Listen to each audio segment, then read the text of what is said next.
Welcome বন্ধুরা, নতুন একটি ভিডিওতে আপনাদের সবাইকে স্বাগত। আজকে হচ্ছে জন্মাষ্টমীর আগের দিন, মানে আগের রাত আর কি। তো বসেছি দুজন গোপুসোনাকে নিয়ে সাজাতে। তো সাজানো হয়ে গেছে, প্রায় অলমোস্ট সাজানো হয়ে গেছে। এটা হচ্ছে বড় গোপু আমাদের, এটা হচ্ছে ছোট গোপু। একে আগেই সাজিয়ে ফেলেছি, তারপর লাস্টে সাজিয়েছি বড় গোপুকে। তো এবার হচ্ছে চলুন পরের দিন দেখা যাক কী করি আমরা পরের দিন। এই যে বলতে বলতে পরের দিন সকাল হয়ে গেছে। গোপুসোনাদের চান করাতে নিয়ে এসেছি। চান করানো হচ্ছে ছোট গোপালকে এবং বড় গোপালকে, দুজনেকেই একটা তামার থালাতে বসিয়ে চান করাই। কারণ আর বাটিতে বসালে না বড় গোপালকে বসানোর জায়গা থাকে না, তাই জন্য আর কি এই পাত্রটা একদম মাপ করা আমাদের। তো এখানে স্নান করানো হয়। আমার স্নান করানো হয়ে গেছে, এবার ঠাকুমা স্নান করাচ্ছে। এখন আমার ঠাকুমার অনেক বয়স হয়ে গেছে, 80-85, কিন্তু তবুও যদি ওনাকে না এসব করতে দেওয়া হয় তাহলে একদম মুখ এত বড় হয়ে যাবে, একদম রেগে ফায়ার হয়ে যাবে। রঘুনাথ জীব গোপাল ভট্ট দাস রঘুনাথ। শুনলেন তো, গান গেয়ে কে স্নান করাবে ঠাকুরকে।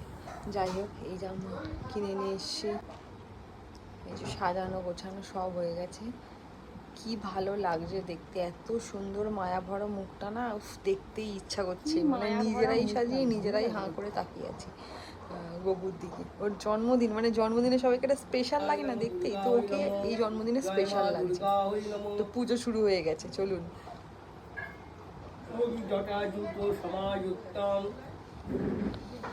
মর্নেন্দু কৃত শেখরম লোচন ত্রয় সমাযুক্তং মর্নেন্দু সদৃশনাম অতসী পুষ্পবর্ণাবং সুপ্রতিষ্ঠা সুলোচনাম।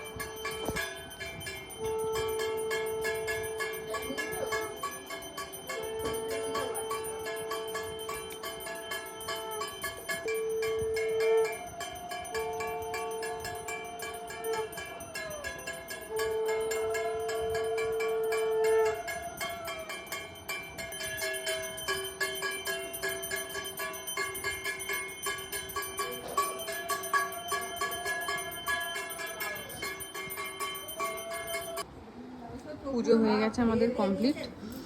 এবার ফাইনাল একটা ভিডিও করছি যে আমরা কি কি দিলাম না দিলাম ঠাকুরকে।